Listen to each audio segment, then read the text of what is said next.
Judith Lee in Auld Lang Syne. One of the few cases in which I had any association with the police was in connection with the affair of the shooting in Great Glen Street.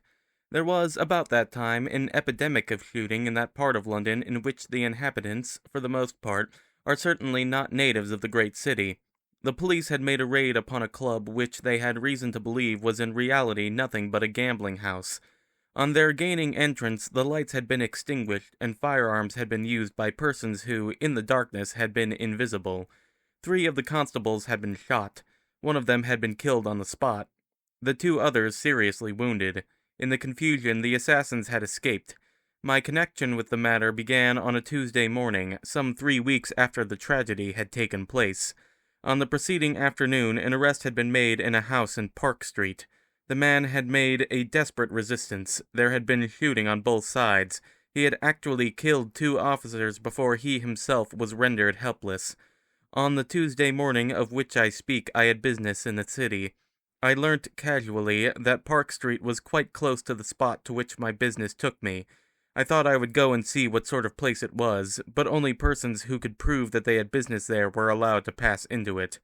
When I saw the crowds which thronged the approaches, I wished to go no farther. I never saw such faces. Seldom has that gift of mine for reading what people are saying merely by watching their lips had on me a more curious effect.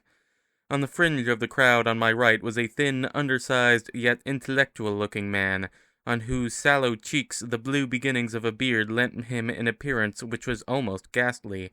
There could be no doubt that he was a foreigner, and one who was ill at ease. He kept giving furtive glances round him, as if he feared that something unpleasant might come at him at any moment from either side. Presently something did come. A ginger-haired man, with a greasy cloth cap on the back of his head, came shambling past me. He paused as if to look about him, a more unpleasant-looking person one could hardly imagine. Suddenly he caught sight of the individual I had been observing. As he did so, his whole being changed. It reminded me of what one reads of the wild beast which bristles and quivers at the sight of its prey. Moving stealthily towards the man with the sallow cheeks, he gripped him by the shoulder. The man, springing from the ground, leaped forward as if to tear himself free, but he of the ginger hair had him in too fast a hold. They eyed one another. Words came from the sallow man's lips, a torrent of them. I could see them, but what they meant I had no notion. They were in a language of which I had no knowledge. One thing was evident from the words I saw him utter. He spoke with a strong accent. I had a vague general idea, but his exact words I could not have reproduced. The ginger-haired man turned round so that I could see the whole of his face. There was no mistaking what he said. The words he uttered were sufficiently startling. "I've only got to say a word to these blokes here, and they would tear you to pieces. You mind what you're saying." Whatever the other might have been saying, the ginger-haired man's words affected him in a manner which it was not pleasant to see. There was an odd movement in his throat, as if there were something the matter with the muscles. Then he spoke again, just 2 or 3 words. That time I could see what he said. "You go away. You let me go." "If I let you go, where shall I see you tonight? Don't you make any mistake about it. I've got to see you." The other replied, "Why have you got to see me? What for?" "Someone will be on the road to the gallows by this time tomorrow if I don't see you tonight, and you know who." It was obvious from the sallow man's bearing that he did. I was conscious of an uncomfortable sensation as I realized the fact. The ginger-haired man went on. "That is, if they don't out him before the hangman does. I've only got to say half a dozen words, and the hangman will never have his chance. These here coves would do him out of his job." The look in the sallow man's eyes became accentuated, but for the moment the faculty of speech had gone. The ginger-haired man continued instead. "All right, you needn't speak if it hurts you to try. I shall be at Sam's tonight at 10 sharp. I shan't stop if I don't see you there. I shall go straight off and make a few remarks to some gentlemen, who will pay me handsomely for every one of them, and don't you make any mistake about it." The instant he disappeared, the sallow-faced man slipped into a street which was in front on the right. I also departed, in a singularly disturbed state of mind. In the first place, I wished that I had never come, and in the second, I had a most uncomfortable feeling that by my coming, I had placed myself in possession of information for which, figuratively, all London was groping. This feeling of discomfort was strengthened by an incident which immediately followed. A few paces ahead, two men were strolling side by side. They were apparently foreigners of the decent mechanic class. At the end of the street, they stopped. One of them turned towards the other. I saw him say, "Come into Sam's. I'll introduce you." At the corner where they were standing was a shop front which reminded me of a type of cafe one finds abroad. There was a good-sized window. The lower half was painted a deep chocolate color. Across the upper half, a muslin curtain was drawn which badly needed washing. It was to the building to which the window belonged that the speaker had referred with a motion of his hand. Sam's? The ginger-haired man had advised the sallow-faced alien to meet him at Sam's at 10 o'clock. Could this be the Sam's to which he had referred? The pair in front passed through a swing door. I hesitated. There was nothing to show what the place might be. No name, no sign, no anything. I saw two constables advancing towards me. I addressed them. "Can you tell me what that place is?" I motioned towards a window at the corner of the street. They eyed me with what seemed inquiring glances. "That's Sam's," said one. As he said it, he smiled, as if something in my question had amused him. "Are ladies admitted?" "Ladies? Well, I don't know about ladies. Depends upon what you call ladies. Chaps take their wives and sweethearts, and plenty of women, respectable women, go in there by themselves. But as for ladies, well, begging your pardon, I don't suppose many of Sam's lady customers pay quite so much for their frocks as I dare say you do." "Is the proprietor's name Sam?" "I don't suppose he pays rates and taxes under that name, if that's what you mean. I fancy he's a Pole or a Russian, though he speaks English as well as you or I do, but everybody about here knows him as Sam." That night I paid a visit to Sam's. I had to go, drawn there by a magnet which was stronger than I. The compelling cause was a little scene which I had witnessed between those two men. If they would be there, I felt that I must mind whether I should or should not communicate with the police. I had an intuition that if that meeting did take place, confidences might be exchanged which the police might consider it extremely desirable that they should share. And yet, I could not decide. Not improbably, a telephone was available at Sam's. In a moment, a message might be sent to the nearest station. I could give them notice at the last minute that assistance might be required in time for it to reach me. It was about 20 minutes to 10 when I arrived at Sam's. I need hardly say that I was not wearing the frock to whose cost the policeman had rather pointedly alluded, for I had no wish to have the attention of Sam's customers attracted to the splendors of my costume. I passed the place 4 or 5 times before I actually entered. When I was in, I wondered why I had hesitated as to entering. It seemed quite respectable and fairly clean, and some of the customers, both male and female, were of a better class than I had expected from what the policeman said. The apartment into which one came after passing the doors was a good, large one. I dare say there were between 20 and 30 marble-topped tables, some of them quite large ones. At nearly all of them were seated. Trade was brisk, and there was a babel of voices. I took my seat at a table at which there were already a couple seated. In the hasty glance which I had given round the place, I had been unable to discover either of the actors in the scene of the morning. Most of the people seemed to be drinking coffee. I ordered a cup. As it was being brought, I looked carefully round. The whole place was visible from where I sat. It was certain that neither of the men was there. I glanced at the clock. It wanted 4 or 5 minutes to 10. I sipped my coffee when it came, and found it surprisingly good. What the people around were talking about, I had not a notion. Watching their lips told me nothing. I had a feeling that more than one language was being spoken. If there were a dozen, they were all equally unknown to me. The minutes passed. It was just on 10 o'clock when the swing door opened and the man with the ginger hair looked in. He was probably the only Englishman there. I thought of what I had heard of the unpleasant type of countenance found among low-class aliens. He was to my mind by far the most unpleasant-looking creature there. He glanced round. Not seeing the person he sought, he came farther in and searched more minutely. He glanced at the clock, hesitated, then took a seat at a table near the door. He ordered a cup of coffee from the waiter. When it came, he began to swallow it in little gulps, glancing every moment at the clock. The minute hand marked 10 minutes past. He emptied his cup and rose to his feet, muttering something to himself. He might as well have shouted at the top of his voice. It could not have been more audible to me. His face seemed to be distorted by a sudden frenzy of rage. "I'll pay him!" Those were the 3 words he muttered. They were followed by a string of oaths. Then he moved as if to go, and as he did so, the sallow-faced man came in. In the white glare of the electric light, he seemed sallower than ever. He was a curious figure as he stood there, with one hand still on the swing door. So short, so slight, such a bundle of nerves, yet, as it were, all instinct with electricity. When he saw the ginger-haired man, he held himself straighter, as if he had stiffened. As in the morning, a look came into his eyes which was half rage, half terror. No greetings were exchanged. The newcomer placed himself on a vacant chair. The ginger-haired man sat down on the opposite side of the table. From where I was, I could see them perfectly. Then the ginger-haired man said, "Another half-minute, and you'd have been too late." The sallow man, resting his arms on the table, seemed to consider the other's face. Then he spoke in what was no doubt a whisper, which only reached the ears of the man whom he addressed. His accent must have been less marked than it had been in the morning, because I saw so clearly what he said. "What do you think to gain by going to the police?" "They offer a reward, don't they?" "I see. It is like that. It is the money you are after. So!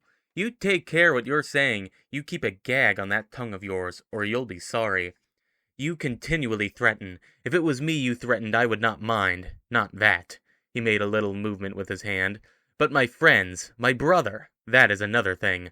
The speaker leaned farther forward. Probably he dropped his voice still more. "You are a brave man to threaten, to my face, to sell my brother to the police for money." The only effect which his words had on the ginger-haired man was to make him angry. "Do you think I'm afraid of you, or of your friends either? I'll learn you. If you talk to me like that, I'll call Sam over here and tell him right out what will settle you and your brother, too. My brother did not mean to shoot them. What do I care? You tell that to the police. It don't interest me. He was a fool. He meant to frighten them, but he had the wrong pistol, and in the dark he did not know it. He thought the pistol was loaded with blank cartridge. I say again, you tell that to the police. It don't interest me. I don't care what he meant to do or what he did. That's his affair, not mine. It's business I'm after." "What do you mean by, it's business you're after? What do you want from me?" The ginger man had been sitting back in his chair.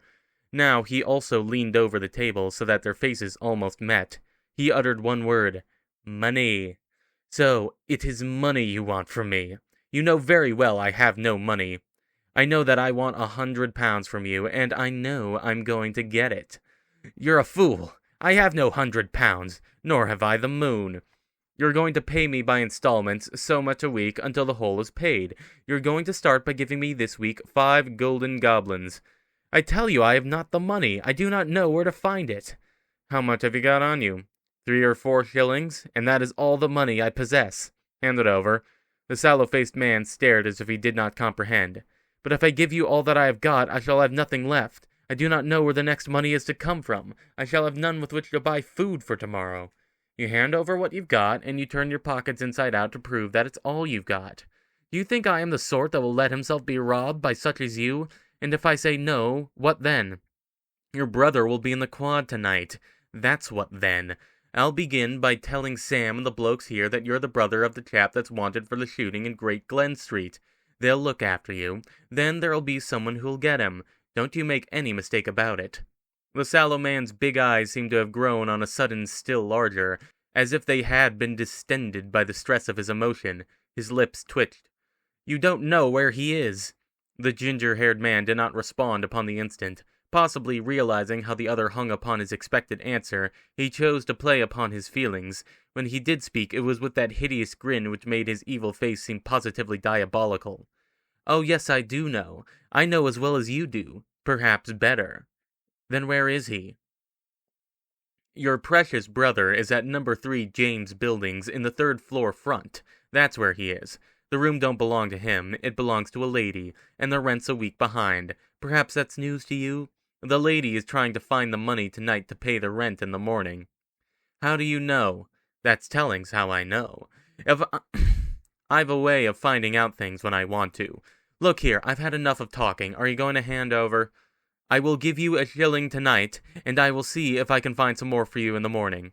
"A shilling? My crikey, there's generosity. A shilling for your brother's life. Chuck that. You'll not only hand over all the coin you've got, you'll give me your watch and chain and every blessed thing you've got about you. And if you can't find me some more by the morning, I'll have the clothes off your back. That's what you're going to give me as a start for your brother's life, my lad. Quick, too, hand over now, or I'll call Sam. Which is it to be?" The ginger-haired man stretched out a huge, filthy hand, palm uppermost across the table. The other met his eyes, saw what was in them, then proceeded to empty the contents of his pockets into the upturned palm. A pocket knife, a wooden pencil, a packet of cigarettes, all sorts of oddments, even to his pocket handkerchief. Still, the ginger-haired man was not satisfied. "Sure that's all? There's not much here, you know. You haven't got a revolver? It's not a nice thing to carry about with you if it's loaded." "I have nothing of the kind, I swear to you. I never had such a thing. I am not that sort of man. I thought you might have your brother's. If you haven't, perhaps you will be able to get it for me. I shall be at the corner of Market Street at 11:30 tomorrow morning. I'm going to have £5 out of you somehow this week, or you know what. And don't you dare to be 10 minutes late." The ginger-haired man rose from his chair, thrusting the other's miserable belongings into the side pocket of his jacket as he did so.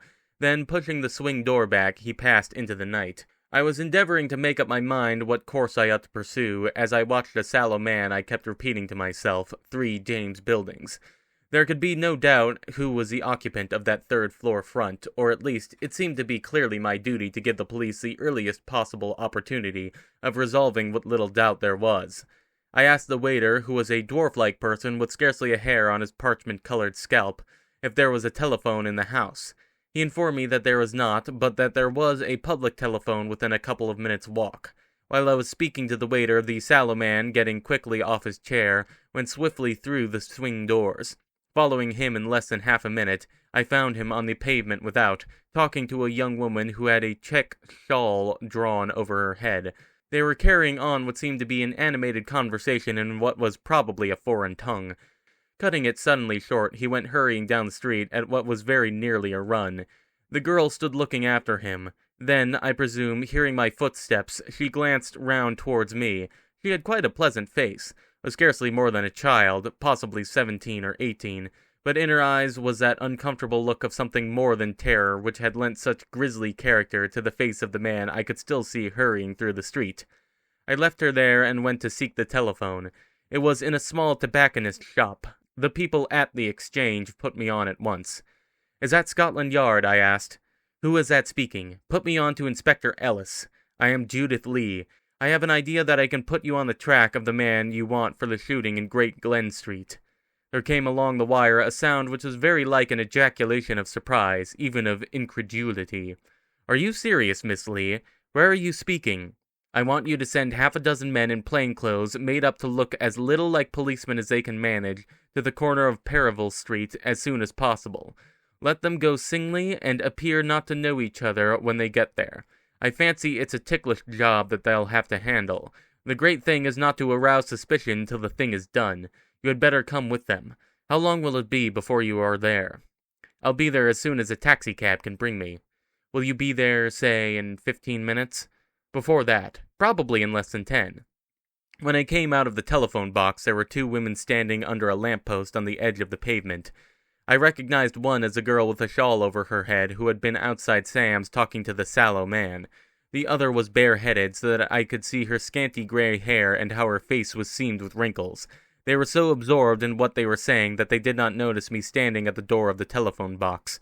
They seemed to be in a state of almost hysterical agitation.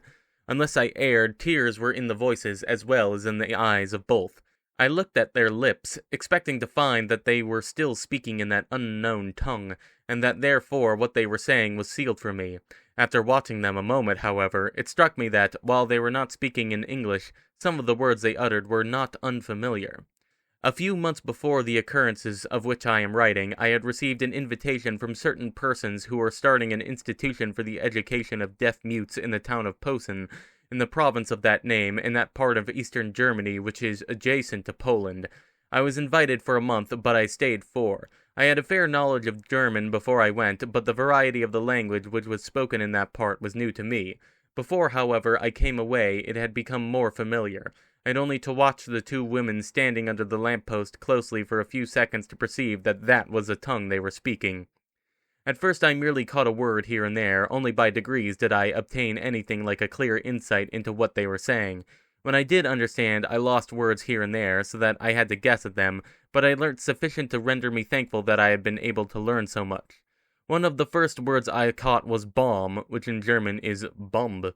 My interest in their conversation grew when I realized that the word was being formed on the younger woman's lips again and again, and the sense in which it was being used. She repeated the same statement 2 or 3 times. "I tell you, he has got a bomb on a little table by his bed." "But why a bomb?" the elder asked. "Because he will not be taken. I have a particular way of entering the room. He would know in a second if it was anyone else who wished to enter. He says that if anyone tries to enter the room, someone who is not me, he will push the bomb over onto the floor, and that will be the end of everything." "He must be mad to have a thing like that at his bedside. Suppose the table were to tumble over?" "That would be the end. I tell you I am afraid to go near it, to look at it. I would not touch it for all the money in the world.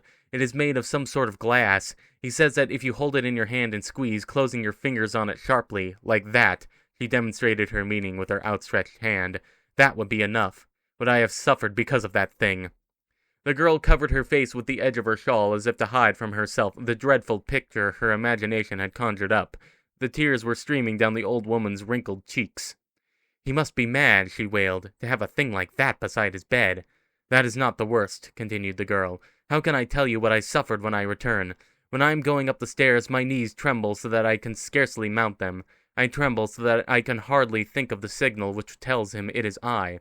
Consider what would happen if I made one little slip. He would not wait to give me a chance to put it right. He has sworn it. That same moment, the bomb would fall." The 2 women were reducing themselves almost to a state of nervous collapse by their own words. They both of them trembled and cried. "What is the signal which you give?" asked the elder. "It begins when I enter the house. I give one whistle, like that." She gave utterance to a clear, bird-like note. "As I ascend the stairs, I sing, something different nearly every day. He is so afraid that someone will hear me and imitate that he makes me continually change. Tonight it is to be a verse of an English song, like this." As I stood on the step of the telephone box, she sang, just above her breath, so that the air reached me, the chorus of Auld Lang Syne, with the strangest accent. It is an English song. I do not know what it means. He sang it to me. You know how well he sings. He can still sing. There was an anxious note in the elder woman's voice. "Yes, a little. Enough to make me understand. I do not ask him to explain. I copy him as nearly as I can. For him that is sufficient. I sing the song as I am ascending, my knees shaking, my tongue dry in my mouth.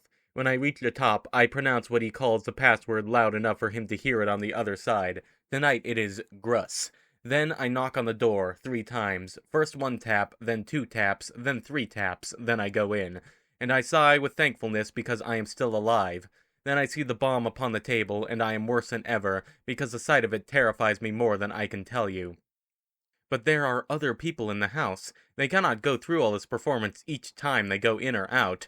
That is where you are wrong. There is no one else in the house except that one. All the rooms are empty. That has been arranged. See, I have here the street door key. With that I let myself in. And—" The elder woman interrupted her, without glancing in my direction, so that if I had not been observing her lips, I should not have guessed that it was to me she referred. "Why does that woman stay so long upon the step? You see how she is watching us?" The younger answered not a word. Without a look in my direction, she glided away, up the street on my left, while without so much, so far as I could perceive, as a peep towards me, the elder went trudging past me on the right. Within a very few minutes, I was at the corner of Perival Street. As I neared it, a man came and accosted me. "Miss Lee? I thought that you were not coming, that some hoax had been played. I am Mr. Ellis. You telephoned to me just now."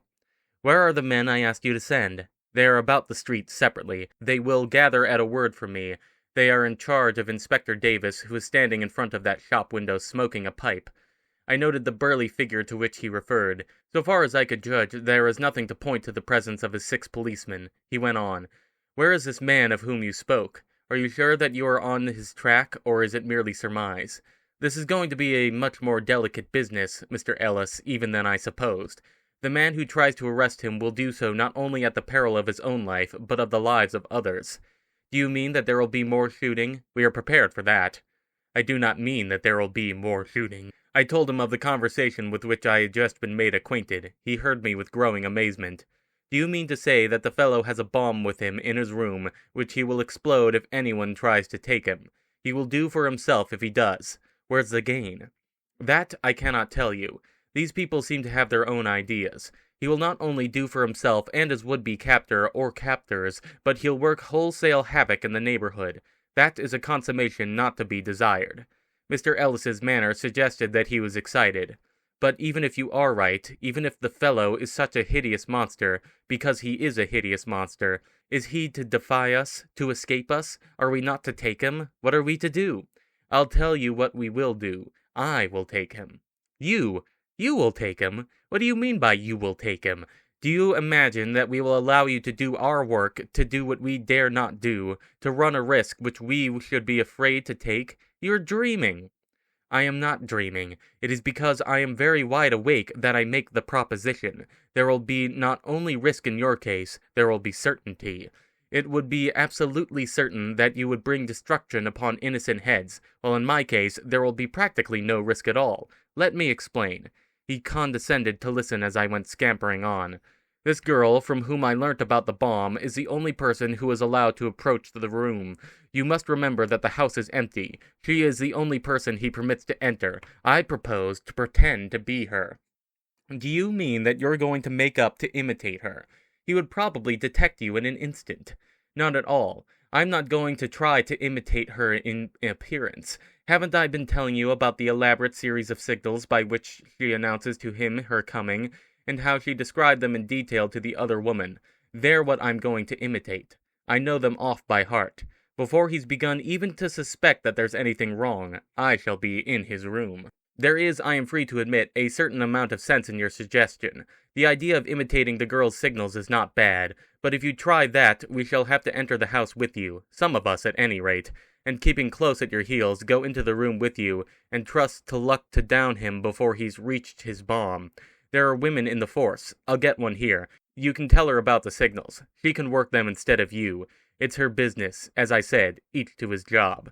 And don't you realize that by this time that girl has probably gone back to him, or may go back at any moment, and that then your chance is lost? If anything is to be done, it must be done at once. Now, and I will do it." "Where's the fellow to be found?" "He's at 3 James Buildings in a room on the 3rd floor front. There's just round the corner, less than a minute from here. If you and I go on in front, my men will follow." He turned into a narrow side street. There was not a soul in sight. A woman came out of a doorway on the left, perhaps a dozen yards in front of us.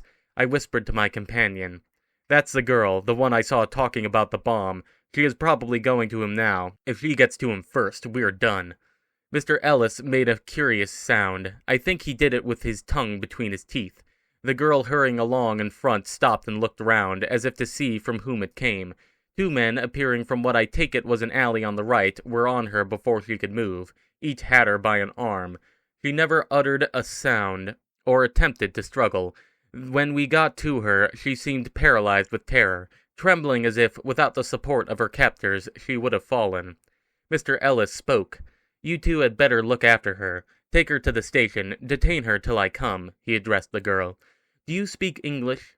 "I have no English." It was with difficulty that she spoke. Then she saw me. "You!" she exclaimed in German. "You are on the step." I said to Mr. Ellis, "Can't I have her shawl? It might enable me to carry the deception a little further if I have it. He'll spot the trick at once if I enter the room with a hat and jacket on. Apparently she wears neither." They took her shawl, removing my hat and jacket, entrusting them to the men who had her in charge. I donned the shawl in their place. A notion seemed to dawn on her of what the proceeding meant. She began all at once to struggle violently, breaking into voluble speech. "Off with her," directed Mr. Ellis. "We don't want any fuss here." I sped on in front. After a second or two, he joined me. "James Buildings is the next turning on the left," said Mr. Ellis. "You had better go on ahead. When you have got the door open, we will follow. My men are all here, but for heaven's sake, run no more risk than you can help." His words were sounding in my ears as I stole down the narrow street. All the windows seemed to be in darkness. There was not a creature to be seen. As I went, a thought suddenly occurred to me. I had no key. The girl had spoken about gaining admission with a key. It seemed that the only thing to be done was to go back to her in search of it. As I decided that the only thing to be done was to return and tell Mr. Ellis of my stupidity, I drew the shawl closer around me, and something struck me quite a smart blow over the breast as I swung the corner over. There was something concealed in the shawl. I felt for it. Something hard was tied in a knot in the corner. I unloosed it. It was a key, possibly the key I wanted. I hurried on with the key in my hand. Odd numbers were on one side of the street, even on the other. The door of number 3 was in a shocking state. I could see how grimy the windows were, and how the blinds which veiled them were in keeping. There was not a glimmer at one of them. I was just about to insert the key into the lock when I thought of the whistle the girl had said she always gave before she did so. I am a rather good whistler, but it was odd how, on a sudden, I had become doubtful of my capacity. With difficulty I produced the note. I had not intended it to be a loud one, yet it seemed to me that it must have been audible streets away. Then I put the key into the lock and opened the door. As I did so, someone came up behind me. It was Mr. Ellis. I had seen him coming, but so noiselessly had he moved that I had heard nothing. 4 other men came after him. We entered the hall, I first, Mr. Ellis and his 4 men after me. The moment my foot crossed the threshold, I began to sing the chorus of Auld Lang Syne. The girl's voice had been soprano. Hers had struck me as being very soft and sweet. I felt that mine was shriller. I tried to pronounce the words as she had done, so that they seemed to an English ear to be so much gibberish. I do not know to what extent I succeeded in rendering it as she would have done. I do know that singing that immortal chorus under such conditions had on me the most singular effect. I wondered what effect the performance was producing upstairs. One of the constables had a dark lantern, by whose light we ascended the uncarpeted, rickety staircase. 2 men remained below to keep an eye on the street. Mr. Ellis and the 2 others went up with me. Not a word was spoken. My singing was the only sound there was. I was through the chorus before we were up the 2nd flight of stairs, so in order to cover a possible stumble on the part of the men behind me, I started it again. We reached the 3rd floor. There was a door immediately in front of us. As I paused, my heart was beating so noisily that it seemed to me it must be audible to whoever might be within. I gritted my teeth as I knocked at the door. 1 tap, then knocked again. 2 taps. Another interval. 3 taps. Then I grasped the handle, turned it, opened the door, and went into the room with my heart in my mouth. The program we had arranged was that I was to enter the room alone, divert the attention of the man within, then give a tiny whistle, and Mr. Ellis and his companions were to appear, and ensure his never reaching the bomb at all. When I opened the door, it was to find that there was darkness in the room. This was unlooked for. I had expected to find a light of some sort, if only a candle or a lamp. It was a strange sensation to enter a room of which I knew nothing, then could see nothing, with the consciousness strong upon me that it was occupied by a desperate, blood-stained wretch, who had that hideous weapon of destruction within reach of his fingers. No words of mine could describe my feelings. I did not know whether to move or to speak, or what to do. Any instant in the darkness before we knew what he was about to do, the bomb might be thrown. Death would be on us. I longed for a light, yet how was I to get one, ignorant as I was of the geography of the room and of what it contained? I ventured to move, and struck against the back of a chair. He must have heard. I had a sudden feeling that the dreadful silence could not continue. I summoned up my knowledge of the sort of German the girl had spoken. "Where are you? Why do you not speak to me? Why are you hiding? Why is it so dark?" When I had put my 4 questions, I had a fresh access of fright. Now I felt the bomb must come, but it did not. The silence continued, and on the instant I became conscious of a quality in the silence which made me behave as if I had lost my head. I broke into reiterated exclamation, throwing open the door. "Give me a light! Give me a light! Give me a light!" The constable turned the shutter of his dark lantern and allowed its light to travel round the room. "What's that?" he asked. "Upon the bed." The light was resting on what seemed to be a truckle bed, on which something was lying. It was a man, huddled up anyhow, partially dressed, amid some filthy, scanty bedclothes.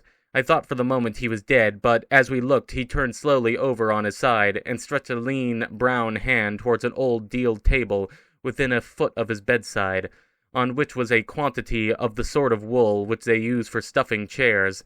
Resting on this was what looked like one of the gleaming glass balls which serves as decorations for Christmas trees. It burst on me what it was. Ere his hand got there, I snatched it up. As I did so, he rolled off rather than rose from his bed, jerking towards me his claw-like fingers. I shrieked. I had to. Mr. Ellis and his men rushed forward. Someone caught the man by the shoulder. The instant he was touched, he collapsed on the floor, dead. So near he had been to dying when he came in. Later inspection by experts made it clear that the glass ball I had caught up was a bomb of a particularly diabolical sort. Had it been exploded in that small room, the whole of James' buildings might have been destroyed with their inhabitants. death, however, removed its owner before he had been able to put his benevolent design into execution. The girl whose shawl I had annexed made a statement to the police, by which it appears that the man's name was Stefan Grilevich. His chiefly had been the hand which had dealt out death in Great Glen Street. There the shooting had taken place in a darkened room. As in the circumstances was not surprising, a shot from one of his friends had struck him. He had been conveyed to that upper room, where he had been in charge of the girl ever since. The wound had gangrened. A doctor might have prevented it. On the other hand, a doctor would almost certainly have sent him to the gallows. He preferred to die in another way instead. What became of his brother, I do not know. He has never crossed my orbit since. Nor, thank goodness, have I seen anything more of the man with the ginger hair. I shall never forget mounting that rickety staircase singing Auld Lang Syne, or those awful moments in the pitch-black room. It was only afterwards I remembered that when I reached the top of the staircase, before tapping at the door, I had omitted to give what the girl said Stefan Grilevich called the password, Gruss. What a shudder went all over me in the first shock of recollection. Sometimes that shudder comes over me still.